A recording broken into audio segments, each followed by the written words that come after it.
بسم اللہ الرحمن الرحیم۔ انجینئر محمد علی مرزا سے امت مسلمہ کا کوئی ایک شخص بھی محفوظ نہیں۔ صحابہ اکرام سے لے کر تابعین تک، تابعین سے محدثین تک، محدثین سے فقہاء تک، فقہاء کرام سے لے کر اولیاء صالحین اور علماء کرام تک، ہر ایک شخص اس کی زبان کی زد میں آیا ہے، گویا اسے منہ کی بواسیر ہے۔ یہ امام ترمذی کے حوالے سے کیا کہتا ہے، ذرا سنیے اس کی زبانی۔ آپ حیران ہوں گے کہ یہ ناسبیت اس زمانے میں بھی کس طرح گھس چکی تھی۔ یہ ترمذی میرے ہاتھوں میں ہے، اوریجنل جے پی جی آپ کو لگا دیں گے، اس میں ذرا دیکھیں۔ یہ حدیث اتنی سادہ نہیں ہے۔ یہ 3735 نمبر جو حدیث ہے نا، اور 3734 یہ کٹھی ہیں۔ 3734 میں جب یہ حدیث ابن عباس کہتے ہیں نا کہ سب سے پہلا شخص جس نے نبی علیہ السلام کے ساتھ نماز پڑھی وہ علی ہے، اس کے اوپر آگے کومنٹس ہیں امام ترمذی کے۔ وہ کہتے ہیں بعض محدثین کا کہنا ہے کہ مردوں میں سب سے پہلے اسلام لانے والے ابو بکر ہیں، حضرت علی 8 برس کی عمر میں مسلمان ہوئے، اور عورتوں میں سب سے پہلے حضرت ختیجہ لائیں ایمان۔ اوپر لکھ رہے ہیں صحابی کا قول، اور آگے لکھ رہے ہیں بعض بابوں نے فرما دیا ہے۔ یہ دیکھ لیا آپ نے؟ ویسے تو کہتے ہیں صحابہ سے تابعین کے اقوال ٹکرا جائیں تو آپ صحابی کو لیں گے۔ ابن عباس کہہ رہے ہیں کہ پہلا شخص جس نے نبی علیہ السلام کے ساتھ نماز پڑھی وہ حضرت علی ہیں، اور آگے امام ترمذی کا لکھ رہے ہیں، لیکن بزرگ فرماتے ہیں، حضرات فرماتے ہیں کہ پہلا شخص جو ایمان لایا وہ حضرت ابو بکر ہیں مردوں میں سے، اور حضرت علی جو ہیں وہ بچے تھے، اور حضرت ختیجہ جو ہیں وہ عورتوں میں لائی۔ فرقہ وارانہ جو بیماری ہے، چاہے پرانے بابوں میں ہو یا نئے بابوں میں، چاہے سلف میں ہو یا خلف میں، فرقہ واری تو فرقہ واریت ہے۔ اس کے کلام کا خلاصہ یہ ہے کہ امام ترمذی رحمہ اللہ نے صحابی کے قول کو بعض محدثین کے قول کی وجہ سے رد کر کے فرقہ واریت پھیلائی، بابائیت پھیلائی، ناسبیت پھیلائی۔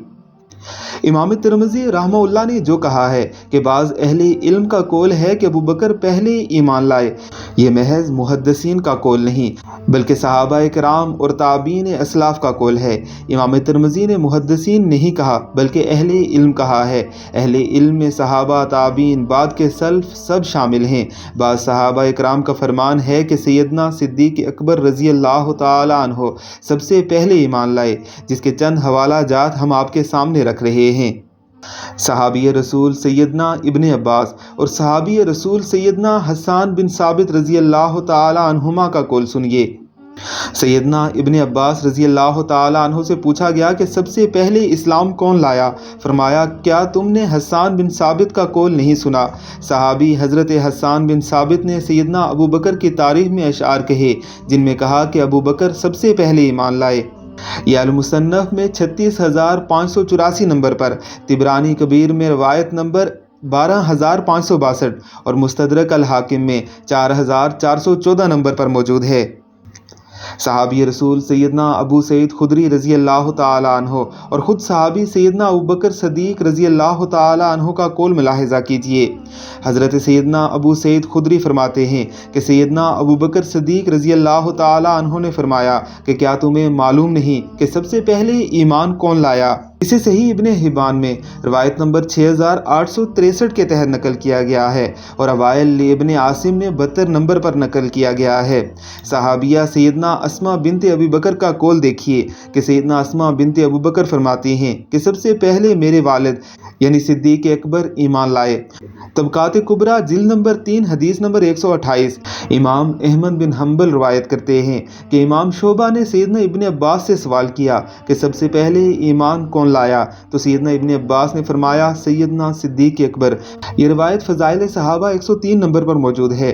سیدنا عبداللہ ابن عمر رضی اللہ تعالی عنہ فرماتے ہیں کہ سب سے پہلے اسلام ابو بکر صدیق رضی اللہ تعالی عنہ نے قبول کیا تھا۔ اوائل ابن عاصم روایت نمبر 73۔ ایسے ہی اوائل طبرانی روایت نمبر 55 میں موجود ہے کہ سیدنا ابن عمر رضی اللہ تعالی عنہ نے فرمایا ہے کہ سب سے پہلے اسلام ابو بکر صدیق نے لایا۔ سیدہ عائشہ صدیقہ طیبہ طاہرہ رضی اللہ تعالی عنہ سے روایت ہے کہ حضرت عمر بن خطاب رضی اللہ تعالی عنہ نے فرمایا کہ ابو بکر رضی اللہ تعالی عنہ حضور علیہ الصلوۃ والسلام کو سب سے زیادہ محبوب تھے، ہم سب سے بہتر اور ہمارے سردار تھے۔ اب رضی اللہ تعالی عنہ گفتگو کرتے رہے، یہاں تک کہ فرمایا کہ مردوں میں سب سے پہلے اسلام قبول کرنے والے حضرت ابو بکر ہیں۔ اسے بھی صحیح ابن حبان حدیث نمبر 6862 حدیث موارد الزمان میں رقم نمبر 2199، المسند البزار میں رقم نمبر 251 پر نقل کیا گیا ہے۔ یوسف بن یعقوب ماجشون سے روایت کرتے ہیں کہ میں نے اپنے والد اور ربیہ سے سنا کہ مردوں میں سب سے پہلے اسلام لانے والے حضرت ابوبکر صدیق رضی اللہ تعالیٰ عنہ ہیں۔ ابن حبان الثقات میں رقم نمبر 12577 پر یہ نقل فرماتے ہیں۔ ابو اروی دوسی سے روایت ہے کہ سب سے پہلے اسلام لانے والے حضرت ابوبکر صدیق رضی اللہ تعالیٰ عنہ ہیں۔ ابن سعد الطبقات الکبریٰ میں جلد نمبر 3 صفحہ نمبر 177 پر یہ ارشاد فرماتے ہیں، اور امالی المحالمی میں رقم نمبر 396 پر بھی یہ روایت نقل ہے۔ امام ظاہری سے روایت ہے کہ آزاد مردوں میں سب سے پہلے اسلام قبول کرنے والے حضرت سیدنا صدیق اکبر رضی اللہ تعالیٰ عنہ ہیں۔ سنن البہقی الکبریٰ میں یہ رقم نمبر 12872 کے تحت نقل کیا گیا ہے۔ محمد بن کعب سے روایت ہے کہ اس امت میں سب سے پہلے عورتوں میں ایمان لانے والی سیدہ خدیجہ الکبریٰ رضی اللہ تعالی عنہا ہیں، اور مردوں میں سب سے پہلے ایمان لانے والے حضرت صدیق اکبر رضی اللہ تعالی عنہ اور حضرت علی رضی اللہ تعالی عنہ ہیں، لیکن اپنے اسلام کا اعلان سب سے پہلے ابوبکر رضی اللہ تعالی عنہ نے کیا۔ احمد بن حنبل فضائل صحابہ رقم نمبر 268 جلد نمبر 1۔ محمد بن کعب سے روایت ہے کہ سب سے پہلے حضرت ابوبکر اور حضرت علی رضی اللہ تعالی عنہما اسلام لائے۔ ان دونوں میں سب سے پہلے اپنے اسلام کا اعلان حضرت ابوبکر صدیق رضی اللہ تعالی عنہ نے کیا۔ حضرت علی رضی اللہ تعالی عنہ کمسنی کے باعث اپنے باپ کے ڈر سے اپنا اسلام کو چھپاتے رہے۔ حضرت ابو طالب کو آپ رضی اللہ تعالی عنہ کے اسلام کی خبر ہوئی تو حضرت علی رضی اللہ تعالی عنہ حضور نبی اکرم صلی اللہ علیہ وسلم کے ہمراہ تھے۔ حضرت ابو طالب نے پوچھا کہ کیا تم نے اسلام قبول کر لیا؟ جواب دیا کہ ہاں۔ انہوں نے کہا کہ اے میرے بیٹے، اپنے چچا زاد کی خوب مدد کرو۔ راوی فرماتے ہیں کہ حضرت علی رضی اللہ تعالی عنہ ان دونوں میں سے سب سے پہلے اسلام لانے والے تھے۔ محدثین نے اس کو تطبیق کیوں دیا کہ بالغ مردوں میں حضرت ابوبکر اور بچوں میں پہلے اسلام لانے والے حضرت علی کرم اللہ وجہ الکریم تھے۔ اس کا حوالہ اخبار مکہ جلد نمبر 3 صفحہ نمبر 219 ہے۔ حضرت باہلی سے روایت ہے کہ مجھے عمر بن ابسہ نے خبر دی کہ میں حضور نبی اکرم صلی اللہ علیہ وآلہ وسلم کی خدمت اقدس میں حاضر ہوا۔ اس وقت آپ صلی اللہ علیہ وسلم عکاظ کے مقام پر تشریف فرما تھے۔ میں نے عرض کیا کہ یا رسول اللہ، اس دین پر آپ کی اولین اتباع کس نے کی؟ آپ صلی اللہ علیہ وسلم نے فرمایا، اس پر میری اتباع 2 مردوں نے کی ہے، ایک آزاد اور ایک غلام۔ وہ ابوبکر صدیق رضی اللہ تعالی عنہ اور بلال رضی اللہ تعالی عنہ ہیں۔ حضرت عمر رضی اللہ تعالی عنہ فرماتے ہیں کہ میں نے اس وقت اسلام قبول کیا تھا۔ مستدرک الحاکم جلد نمبر 3 صفحہ نمبر 69، کتاب معرفت الصحابہ رقم نمبر 4419، تاریخ طبری جلد نمبر 1 صفحہ نمبر 540۔ حضرت عمرو بن ابسہ رضی اللہ تعالی عنہ سے روایت ہے کہ میں رسول اللہ صلی اللہ علیہ وآلہ وسلم کی خدمت اقدس میں آپ کی بعثت مبارک کے ابتدائی ایام میں حاضر ہوا۔ اس وقت آپ صلی اللہ علیہ وسلم مکہ مکرمہ میں تھے۔ اس وقت تک آپ صلی اللہ علیہ وسلم خفیہ طور پر تبلیغ دین فرماتے تھے۔ حضرت عمر رضی اللہ تعالی عنہ فرماتے ہیں کہ میں نے حضور نبی اکرم صلی اللہ علیہ وآلہ وسلم کے ارشادات سن کر عرض کیا، یہ دین کتنا ہی اچھا ہے جو اللہ تعالیٰ نے آپ کو دے کر بھیجا۔ پھر عرض کیا کہ اس دین پر آپ صلی اللہ علیہ وسلم کی اتباع کس نے کی؟ تو آپ صلی اللہ علیہ وآلہ وسلم نے ارشاد فرمایا، ایک غلام اور ایک آزاد شخص نے، وہ ابوبکر رضی اللہ تعالی عنہ اور بلال رضی اللہ تعالی عنہ ہیں۔ یہ مستدرک الحاکم میں رقم نمبر 4418 اور رقم نمبر 583 پر موجود ہے۔ امام احمد بن حنبل نے المسند میں اسے حدیث نمبر 111 پر جلد نمبر 4 میں نقل کیا ہے۔ ابن خزیمہ نے اسے اپنی صحیح میں رقم نمبر 260 پر نقل کیا ہے۔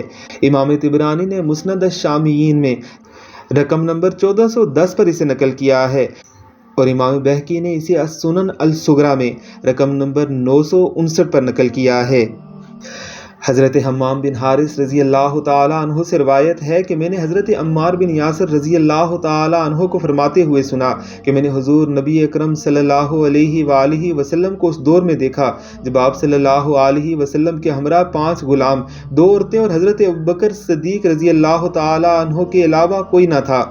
اسے امام بخاری نے کتاب المناقب میں جلد 3 رقم نمبر 3460 میں نقل کیا ہے۔ امام بخاری اسے اپنی صحیح میں کتاب المناقب میں رقم نمبر 3644 کے تحت بھی لے کر آئے ہیں۔ امام حاکم اسے المستدرک میں جلد نمبر 3 رقم نمبر 5682 پر لے کر آئے ہیں۔ امام احمد بن حنبل فضائل صحابہ میں جلد نمبر 1 رقم نمبر 232 پر لے کر آئے ہیں۔ امام بزار اپنی مسند میں جلد نمبر 4 رقم نمبر 1411 میں لے کر آئے ہیں۔ امام بہقی سنن الکبریٰ میں جلد نمبر 6 رقم نمبر 12883 میں لے کر آئے ہیں۔ امام حسیمہ من حدیث حسیمہ میں جلد نمبر 1 صفحہ نمبر 131 پر لے کر آئے ہیں۔ امام ذہبی سیر و اعلام النبلاء میں اسے جلد نمبر 1 صفحہ نمبر 482 پر لے کر آئے ہیں۔ امام مزی تہذیب الکمال میں جلد نمبر 21 صفحہ نمبر 220 پر لے کر آئے ہیں۔ عسقلانی الاصابہ میں جلد نمبر 4 رقم نمبر 5708 پر لے کر آئے ہیں۔ محب طبری الریاض النظرہ میں جلد نمبر 1 صفحہ نمبر 420 پر لے کر آئے ہیں۔ امام سہارنپوری حاشیہ صحیح بخاری میں جلد نمبر 1 رقم نمبر 10 میں ایک بات یہ بھی لے کر آئے ہیں کہ 5 غلاموں میں حضرت بلال، حضرت زید بن حارثہ، حضرت آمن بن فہیرہ، حضرت ابو فلیحہ اور حضرت عمار کے والد حضرت یاسر رضی اللہ تعالی عنہم ہیں، اور 2 عورتیں حضرت ختیجہ اور حضرت عمار کی والدہ حضرت سمیہ رضی اللہ تعالی عنہما ہیں۔ امام شعبہ روایت کرتے ہیں کہ میں نے عبداللہ ابن عباس رضی اللہ تعالی عنہ سے سوال کیا یا آپ سے سوال کیا گیا کہ اسلام قبول کرنے کے اعتبار سے پہلا شخص کون ہے؟ تو آپ نے فرمایا تم نے حضرت حسان بن ثابت رضی اللہ تعالی عنہ کا ارشاد نہیں سنا، جب تم کسی قابل اعتبار بھائی کا اتفاق سے ذکر کرو تو ضرور ابو بکر کے کارناموں کی وجہ سے انہیں یاد کرو۔ حضور نبی اکرم صلی اللہ علیہ وآلہ وسلم کے بعد وہ تمام مخلوق سے بہتر، اللہ سے زیادہ ڈرنے والے، عدل کرنے والے، اپنے فرائض کو کما حق ہو سر انجام دینے والے، آپ رضی اللہ تعالی عنہ 2 ہجرت کرنے والوں میں سے دوسرے ہیں، حضور صلی اللہ علیہ وسلم کے پیرو ہیں، محفل میں ان کی موجودگی پسند کی جاتی ہے، وہ لوگوں میں سب سے پہلے شخص ہیں جنہوں نے سب رسولوں کی تصدیق کی، یعنی سب سے پہلے اسلام لائے۔ اسے امام حاکم المستدرک میں جلد نمبر 3 کتاب معرفت الصحابہ میں رقم نمبر 4414 پر لے کر آئے ہیں۔ ابن ابی شیبہ میں یہی روایت 33885 نمبر جلد نمبر 7 میں موجود ہے۔ ابن شیبہ میں جلد نمبر 7 میں 36584 نمبر بھی یہ روایت موجود ہے۔ احمد بن حنبل فضائل صحابہ میں اسے جلد نمبر 1 رقم نمبر 103 پر لے کر آئے ہیں۔ جلد نمبر 1 رقم نمبر 119 پر بھی یہی روایت موجود ہے۔ امام طبرانی المعجم الکبیر میں جلد نمبر 12 رقم نمبر 12562 میں یہی روایت لے کر آئے ہیں۔ شیبانی الاحاد والمسانی میں رقم نمبر 44 کے تحت اسی حدیث کو لے کر آئے ہیں۔ بہقی سنن الکبریٰ میں جلد نمبر 6 رقم نمبر 12875 میں اسی حدیث کو لے کر آئے ہیں۔ امام حسیمی مجمع الزوائد جلد نمبر 9 صفحہ نمبر 43 پر اسی بات کو بیان کرتے ہیں۔ ابن جوزی رحمہ اللہ صفات الصفوہ میں جلد نمبر 1 238 پر یہی بات بیان کرتے ہیں۔ ابن عبد البر الاستیعاب میں جلد نمبر 3 میں رقم نمبر 1633 پر یہی حدیث نقل کرتے ہیں۔ محب طبری الریاض النظرہ میں جلد نمبر 1 صفحہ نمبر 416 پر اسی بات کو بیان فرماتے ہیں۔ عبداللہ بن حسین تمیمی سے روایت ہے کہ رسول اللہ صلی اللہ علیہ وآلہ وسلم نے فرمایا میں نے جس کسی کو اسلام کی دعوت دی اس نے کچھ نہ کچھ تردد، ہچکچاہٹ اور تامل کا اظہار ضرور کیا، سوائے ابو بکر کے کہ اس نے بغیر کسی تردد و تامل کے فوراً میری دعوت قبول کر لی۔ ابن کثیر البدایہ والنہایہ میں جلد نمبر 3 صفحہ نمبر 27 پر اسے نقل کرتے ہیں۔ ابن ہشام السیرۃ النبویہ میں جلد نمبر 2 صفحہ نمبر 91 پر اسے نقل کرتے ہیں۔ ابن کثیر تفسیر قرآن العظیم میں جلد نمبر 2 صفحہ نمبر 444 پر اسے نقل کرتے ہیں۔ حلبی السیرۃ الحلبیہ میں جلد نمبر 1 صفحہ نمبر 442 پر اسے نقل کرتے ہیں۔ ابن عساکر تاریخ دمشق جلد نمبر 30 صفحہ نمبر 44 پر اسے نقل کرتے ہیں۔ محب طبری الریاض النظرہ میں جلد نمبر 1 صفحہ نمبر 415 پر اسے نقل کرتے ہیں۔ سیرت الحلبیہ میں امام حلبی رحمہ اللہ جلد نمبر 1 صفحہ نمبر 442 پر نقل فرماتے ہیں کہ رسول اللہ صلی اللہ علیہ وآلہ وسلم نے فرمایا میں نے اسلام کے بارے میں جس سے بھی گفتگو کی اس نے انکار کیا، مجھ سے تکرار کی، سوائے ابو قحافہ کے بیٹے ابو بکر صدیق کے، کیونکہ میں نے اس سے جو بات بھی کہی اس نے قبول کر لی اور اس پر مضبوطی سے قائم رہا۔ یہ تو فقط صحابہ، تابعین اور محدثین کے چند اقوال اور چند روایات ہیں، باقی تابعین کرام اور دیگر اسلاف کے اقوال تو بہت ملتے ہیں۔ اس سے واضح ہو گیا کہ امام ترمذی نے سیدنا ابن عباس کے قول کے مقابلے میں صرف محدثین نہیں بلکہ دیگر صحابہ کے اقوال کو بھی پیش نظر رکھا ہے، لہٰذا ان پر ناسبیت، بابائیت اور فرقہ واریت کا فتویٰ لگانا اور صحابی کے قول کو تابعی کے قول سے رد کرنے کا اعتراض کرنا دراصل مرزا جہلمی کی اسلاف سے نفرت، بغض اور حسد اور جہالت اور بے باکی ہے۔ اس کا رفس ہے جو بار بار ظاہر ہوتا رہتا ہے۔ مرزا محمد علی جہلمی پر یہ فرض ہے کہ وہ اپنی اس بہت بڑی غلطی یا بغض یا حسد، طعن و تشنیع، مذمت و گستاخی سے سر عام توبہ کرے اور آئندہ تحقیق، تطبیق، توفیق بین الاقوال پر عمل کرے۔ ظنیات میں اختلاف کرے تو بادب پر دلیل، کسی قوی قول کا مقلد ہو کر اختلاف کرے تو حرج نہیں۔ مرزا محمد علی جہلی خود فسادی، گستاخ اور تفرقہ و انتشار پھیلانے والا ہے۔ ایسے شخص کو لگام ڈالنا حکومت وقت کا کام ہے۔ علماء کرام اس کی پرزور مذمت کرتے ہیں اور مذمت کرتے آئے ہیں۔ یہ بات بھی سچ ہے کہ بعض صحابہ کرام نے حضرت علی کا پہلے اسلام لانے کا قول کیا ہے۔ جب صحابہ کا قول آپس میں متضاد اور مختلف ہو تو اس کا حل اور جواب علماء کرام نے یہ دیا کہ بڑوں میں سب سے پہلے سیدنا صدیق اکبر نے، بچوں میں سب سے پہلے علی نے ایمان لایا رضی اللہ تعالی عنہم اجمعین۔ ایسے جاہل اور اجہل شخص سے بچنا، اس سے اپنے ایمان کو بچانا، اپنی نسلوں کے ایمان کو بچانا انتہائی ضروری ہے۔ اس حوالے سے ڈاکٹر سیف اللہ محمدی کی محمدی لائبریری کو ضرور سبسکرائب کیجیے۔ ڈاکٹر محمد زبیر کا چینل انہی کے نام پر موجود ہے، وہ بھی اس کا بہترین رد کر رہے ہیں۔ حافظ ابو یحییٰ اصلاح میڈیا پر اس کا بہترین رد کر رہے ہیں۔ مفتی راشد محمود رضوی بھی اس پر بہترین کام کر رہے ہیں۔ ان چینلز کو سبسکرائب کیجیے اور مرزا کی بےہودگیوں، بے شرمیوں، بے غیرتیوں کو آشکار ہوتے ہوئے دیکھیے۔ ہم بھی انشاءاللہ اپنی بساط کے مطابق اس کے تمام دلائل کا علمی رد کرتے رہیں گے۔ اس حوالے سے ہمارے چینل کو بھی ضرور سبسکرائب کیجیے گا۔ اللہ ہمیں صحیح راستے پر چلنے کی توفیق عطا فرمائے۔ ربنا آتنا من لدنک رحمہ وہیئ لنا من امرنا رشدا، آمین یا رب العالمین۔